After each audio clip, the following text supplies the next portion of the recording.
संन्यास की परंपरा भगवा की दृष्टि से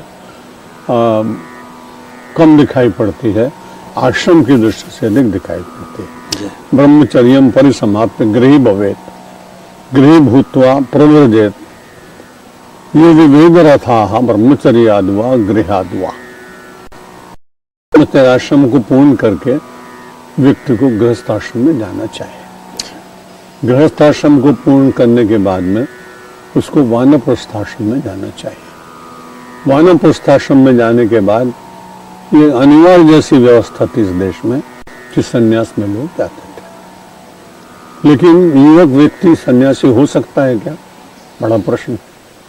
वो ब्रह्मचर्य आश्रम से गृहस्थाश्रम में नहीं गया, वानप्रस्थाश्रम में नहीं गया, वो सन्यासी कैसे बनेगा? तो उसमें एक सूत्र दिया इसी के साथ में, यदि वेद रथा, यदि ब्रह्मचर्य अवस्था में ही संसार की अनित्यता का ज्ञान हो जाए और परमात्मा की सत्यता का चिंतन गहरा हो जाए तो ब्रह्मचर्याद्वा गृहाद्वा वनाद्वा, तो ब्रह्मचर्य आश्रम से भी सन्यासी बन सकता है, गृहस्थाश्रम से भी बन सकता है और वानप्रस्थाश्रम से भी बन सकता है। इसलिए सन्यास कब लेना चाहिए इसका कोई विधान नहीं, मन की एक वृत्ति है।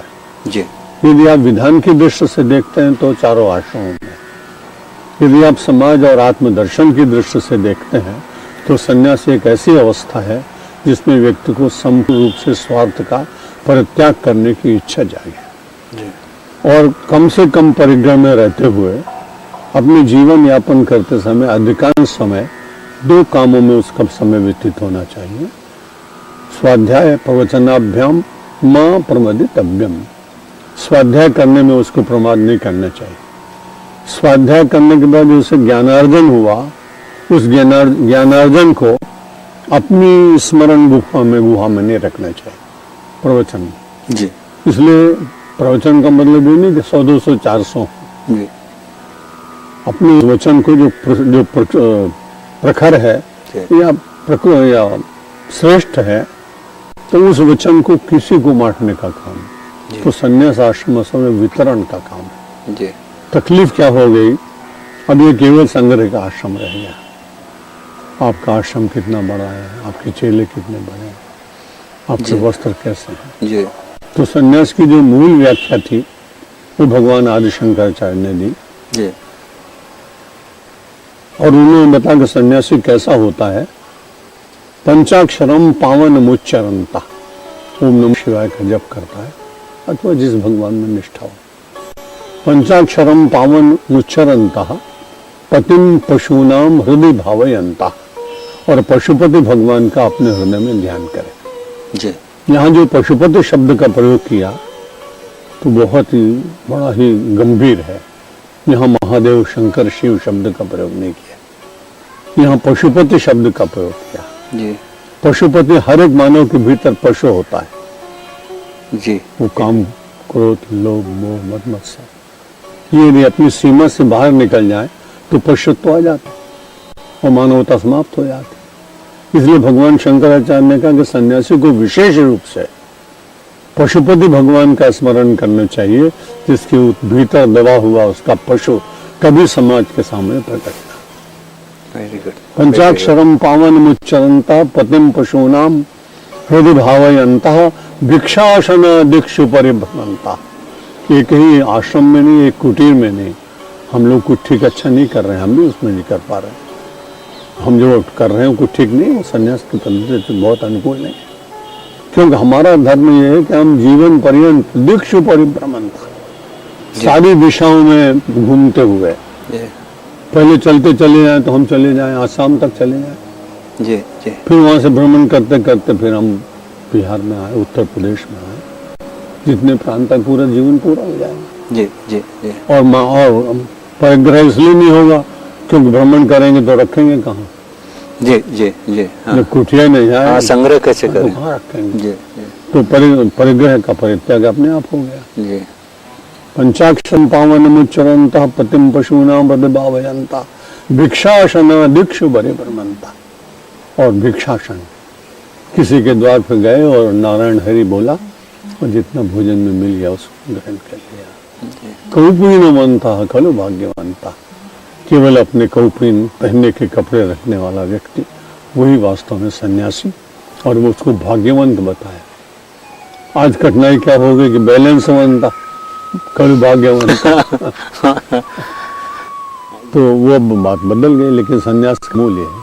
और भगवा वस्त्र इसलिए भगवान शंकराचार्य ने दिए कि सैनिक की पहचान क्या है कि उसके सैनिक के कपड़े होते हैं, वकील की पहचान क्या है कि काले कपड़े होते हैं, तो पुजारी की पहचान क्या है कि वो धोती कुर्ता पहनता है। तो ये भगवा वस्त्र का मतलब इस व्यक्ति ने अपने स्वार्थों को अग्नि में भस्म कर दिया और अग्नि के वर्ण को इसने स्वीकार किया है। इसलिए इस व्यक्ति पर भरोसा किया जा सकता है और उसके द्वारा अग्नि का वो प्रतीक है, इसलिए उसको हरदम ध्यान रखना पड़ता है कि तूने भगवा वस्त्र पहने, इसलिए तेरे को स्वार्थों को जलाना है। दुष्प्रवृत्तियों को भस्म करते हुए भगवा वस्त्र धारण करने का अधिकार जिन व्यक्तियों को मिला था वो सन्यासी प्राय होते थे, उनको भगवा वस्त्र पहनने का अधिकार दिया जाता। लेकिन आज स्वामी जी, आज तो सारी जब पता भिक्षा समय कौन जाएगा, भिक्षा में अन्न मांगने कौन जाता है, तो सारी प्रथा बिगड़ गई। इसलिए मुझे तो लगता है कि पूरे संन्यास पद्धति का किसी महापुरुष के द्वारा जब कभी कोई आ जाए, भगवान आदि शंकराचार्य के द्वारा, और पूरी तरह से परिवर्तन करके पुनः उस प्रथा को जागृत किए बिना देश सुधरेगा नहीं। क्योंकि जब देश का साधु बिगड़ जाता है तो बाकी सब बिगड़ जाते हैं, वो प्रमाण है ना। साधुओं को, बिगड़े हुए साधुओं को सुधारने का कोई रास्ता स्वामी जी? अभी तो दिखाई नहीं पड़ता है। सामाजिक बहिष्कार केवल वो एक रास्ता है जो अभी प्रारंभ हुआ है। इसका क्रमबद्ध नहीं होना चाहिए, क्योंकि उसमें तकलीफ क्या है कि जो जितनी कठिनाइयां प्राकृतिक आ रही हैं वो इसलिए आ रही हैं, अपूज्य यत्र पूज्यन्ते, जहाँ अपूज्य व्यक्ति की पूजा होती है, पूज्य व्यतिक्रम, जहाँ पूज्य और अपूज्य में पहचान नहीं रह जाती। त्रीणि तत्र प्रवर्तन्ते दारिद्र्यम मरणम भयम। उस देश में 3 वस्तुओं से बचा ही नहीं सकते आप। गरीबी मिटेगी नहीं, दारिद्र्यम, अकाल मृत्यु समाप्त नहीं होंगी, और भय होगा।